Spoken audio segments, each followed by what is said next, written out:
Nick, if I would have told you, 16, 17 years ago or so, if I would have told you that I'd be hosting here on the Midday on the Fan and you'd be coming on as a guest, what would you have said back then at the Sirius studios when you were a young intern and I was a tape op or whatever it was I was doing over there? I would say I believed it, man, because you're a badass talent, and happy to see you thriving and doing what you're doing. I think it's pretty awesome, and always believed in myself, obviously. So yeah, like Sal and I kind of go way back.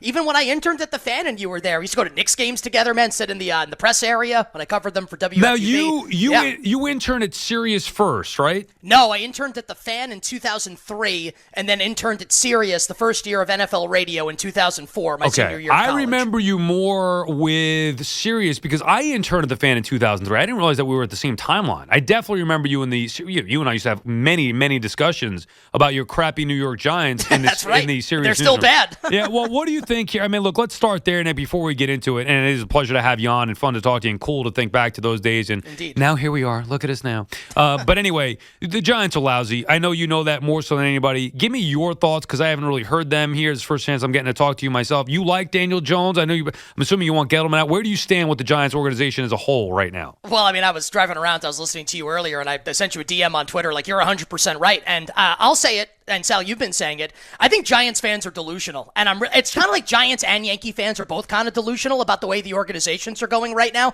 Like the Giants are bad. Like there's no positives to be taken from wins. We take positives from losses. Like wins mean that Joe Judge might stick around next year. Like that's not what you want here. You want the team to lose in embarrassing fashion. I think that makes you a bigger fan. I think in fact that makes you the best fan. That you're able to properly diagnose a situation and say this head coach doesn't know what he's doing. And I've used the joke before. He's more conservative than Tucker Carlson, that you get sexually aroused by punting and kicking. He's the absolute worst. He can't manage the game and he doesn't call plays. What does he do? What does he do well? Like, the defense isn't as good as it was last year. You're 100% right. I think Daniel Jones is like low-end starter, high-end backup. Like, I think he's fine. He's just never a guy you're going to be able to win with, and he was a 6th overall pick in the draft. Gettleman should have been fired the moment he ever said out loud he wanted to take a running back 2nd overall. So I agree 100% with everything you've said. Gettleman's obviously the worst. Garrett needed to go. Jones isn't a winner. Barkley should have never been drafted 2nd overall. Now, the one thing where I think you and I differ is I think Judge has got to go too. Clean slate. 2 probably top 10 picks next year with them, with the Giants' own and the Chicago Bears.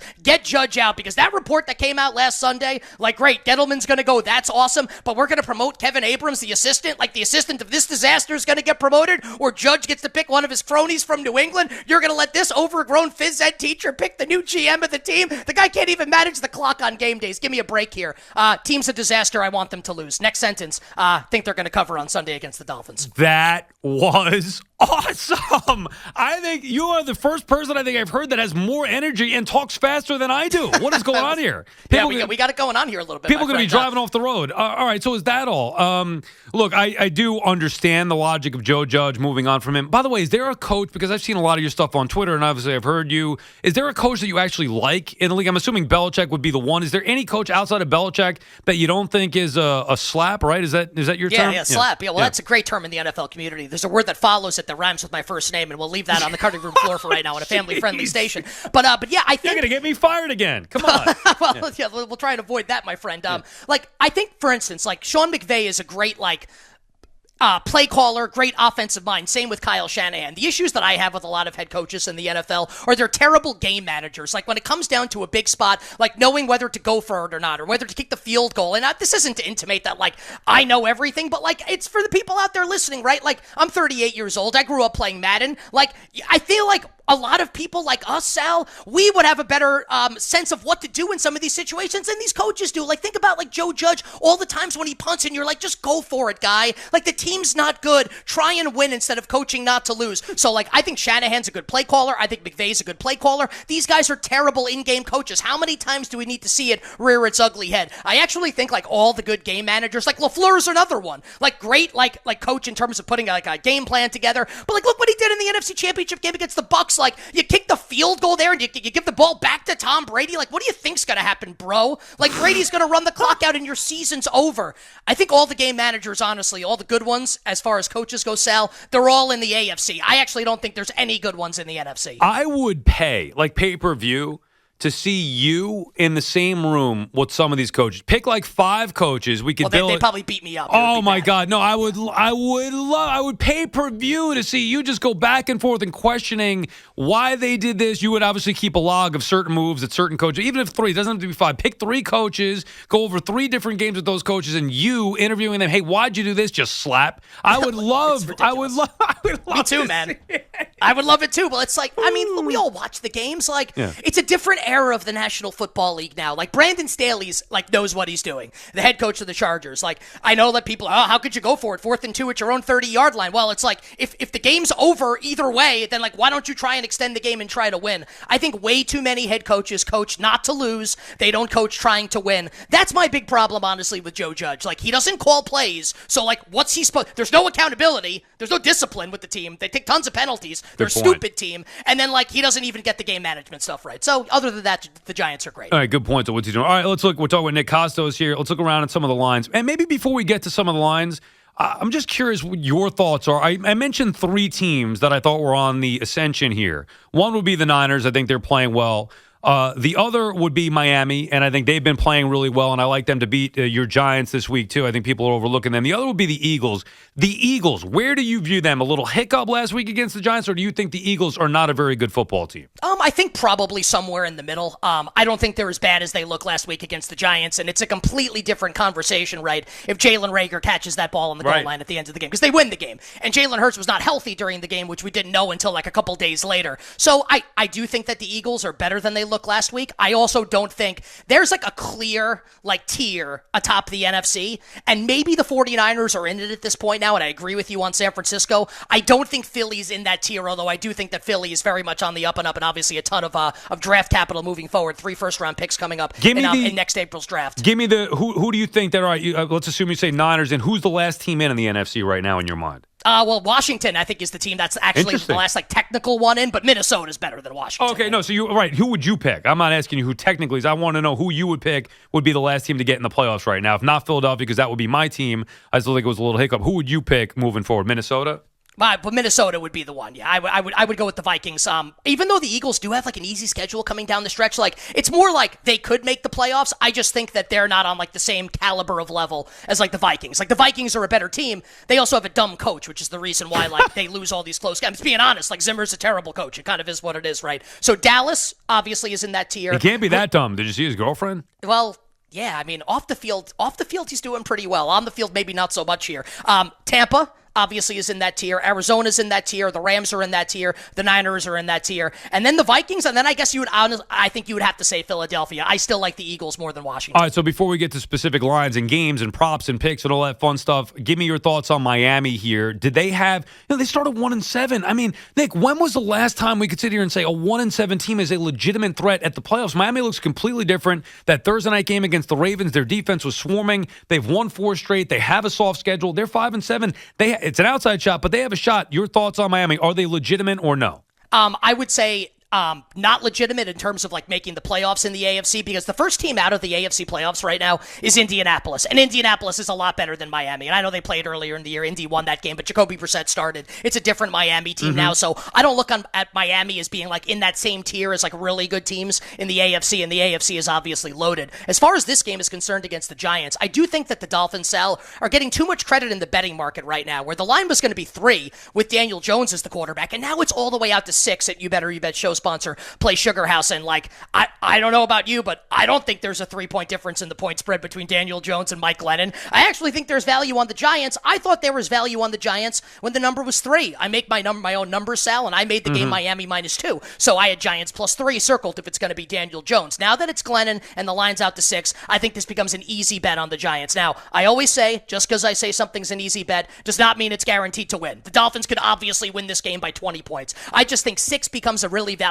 number. I think the adjustment from Jones to Glennon is entirely too much at this point, and I think we need to look at level of competition and the teams that the Dolphins have beaten down recently. Great, you beat Joe Flacco and the Jets. Not much of an achievement. You took down Cam Newton and the Panthers last week. Cam played one of the worst games we've ever seen a starting quarterback play in the National Football League. Bit of a step up in class here in all seriousness, and I'm not saying the Giants are great, but I do think this is a step up in class here a little bit for the Miami Dolphins. So I think the Dolphins likely to win the game, Sal, but I do like the Giants to fall inside the number. Now that it's 6, one of my favorite bets of the week. Yeah, I like your logic there with the 6. When do you make your own lines, and then how do you know? So you had it at 2, you said, and then it was 3, 3.5. That means that you're going to take that team even with a point. When do you make the lines, and then what is the point threshold that makes you take that pick? Yeah, so I do it on Sunday night, usually like during the Sunday night game. I usually start it in the second quarter, wrap it up like once we're into the third quarter. Honestly, like it's one of the most fun things I do every single week. We do a big segment on You Bet or You Bet on Mondays where we basically like, here's what we both make the game and here's kind of what we're thinking. Like, are we going to bet it now? Or are we going to wait for a certain number to pop?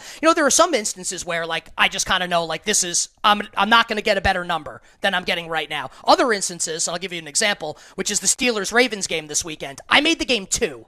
Baltimore -2. I think that there's a case to be made, like an intelligent one, that Baltimore should be a 3-point favorite in the game on the road in Pittsburgh. But you can't tell me, and again, this isn't to say that like Baltimore can or won't win the game by 20, but like Baltimore can't be a 4.5-point favorite in this game. And now we're starting to see some resistance on the Steelers. So it's like every game's its own individual entity. It's not like, well, I make the game 2 and it's 3, so I'm going to bet Pittsburgh. It's kind of knowing like, okay, like Pittsburgh's going to garner no support in the market based on getting blown out by Cincinnati, losing in primetime the week before to the Chargers. The Ravens are a really public team, currently the 1 seed in the AFC, even if I don't think they're the best team in the AFC. So I think the number's going to go up. Maybe 4.5 is the high watermark. Maybe we'll see a 5. I'm still waiting before I place my bet on the Pittsburgh Steelers. Has this year, and you've been doing this for a while, has this year been more difficult to handicap or look at and pick some of these games than others? I mean, it's out of whack week to week. You're seeing big-time favorites go down. I mean, how the hell do you evaluate these teams? Where have you put this year as far as trying to evaluate in comparison to years past? Honestly, and this is going to sound very self-serving, because it is. Doing the show You Bet or You Bet, I'm surrounded by a lot of really smart people that like really know what they're doing.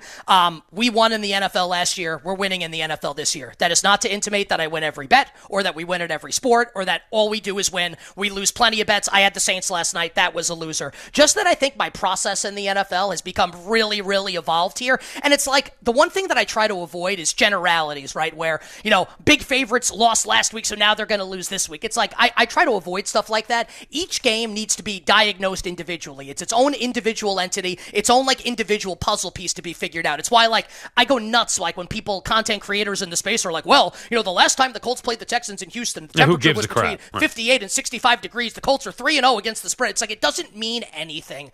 Different coaches, different players, different injuries, different schemes. Each game is its own puzzle that needs to be figured out. I think if you think of it like that, I think it becomes a good amount easier. Yeah, and maybe based on matchups. I don't know. I mean, I look at it just week to week where, I'll give you an example. A team like Dallas, who I like a lot, right? Dallas, how the hell could you envision them losing to Denver? Forget about not covering that spread. I bet Denver in that game plus 10.5. But did you think they were going to win the game outright?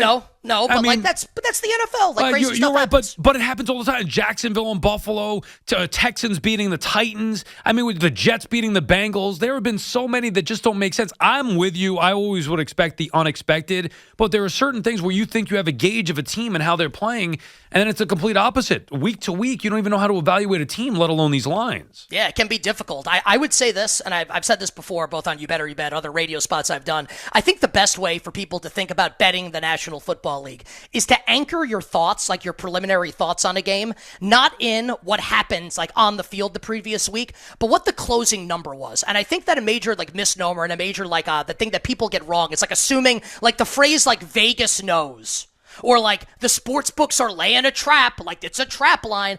Sportsbooks are actually like the dumbest people when it comes to setting lines. Like, you know what happens when a sportsbook sets a bad line? Like, all the smart people with lots of money that bet tell them the line should actually be this. And that's where the line stays for the entire week. So, like, whether or not, like, the smart people are right, because everyone loses all the time in sports betting. That's like the dirty little secret. Even the best lose 45% of the time. When the smart people weigh in, the closing number is what you need to anchor kind of like your thought in, not what happened in the game. And that's kind of where, like, I think people will get into trouble, maybe, betting the Ravens on Sunday, right? Because people will think, well, the Steelers got blown out and embarrassed last week, so the Steelers suck now. Now, they may suck. They may get killed by Baltimore on Sunday. Just that, I think if we're anchoring our thoughts in the closing numbers, and also subjectivity, right? Home field advantage. Do you bump a team up or down? That's the fun part kind of making your own numbers, because you get to put your own kind of flavor and twist into it. But I don't think the number can ever be 4, so I'm going to bet Pittsburgh, and we'll kind of see what happens. Quickly, give me your best bet of the weekend, and then we'll let you go. Yeah, so I told you, I love the Giants at 6. Best bet of the weekend is the Los Angeles Chargers getting 3 on the road in Cincinnati. I do think that Cincinnati should be a small home favorite in this game, but maybe 1. Now that the number's out to 3, I think the Chargers becomes really easy. I could rip through a bunch of these if you'd like very quickly as well. Go ahead. I would only bet your Falcons, Sal, if the number's over 10 at home against the Buccaneers. I think the number should be 10, so 10.5, a slight lean towards Atlanta. I actually like the Jets at +7 here, and I may get blown out there, but I actually think the Jets are kind of live to win the game.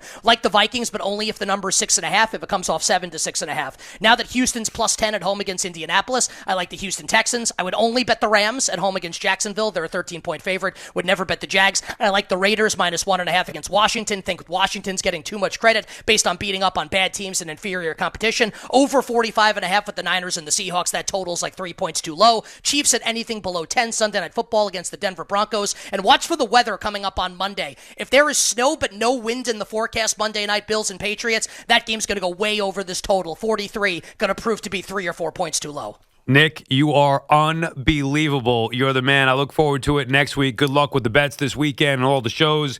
Look forward to talking to you next week. I got to ask you when we have more time, how the hell do you do this? The stress of it every single day with these lines and everything. But we'll save that for another day. I appreciate it. And I got a great answer when you do ask that question, by the way. Like a great answer to that question. That's a tease, a week-long tease. We'll talk to you next week. That was the host of You Better, You Bet, and Odyssey Sports Betting Insider, Nick Kostos. Also be sure to listen to the You Better, You Bet podcast for more of Nick Kostos and his analysis. Just search You Bet wherever you find podcasts. That dude, he's got more energy and talks faster than I do. I don't think I've ever met anybody like that. Certainly not on the air before.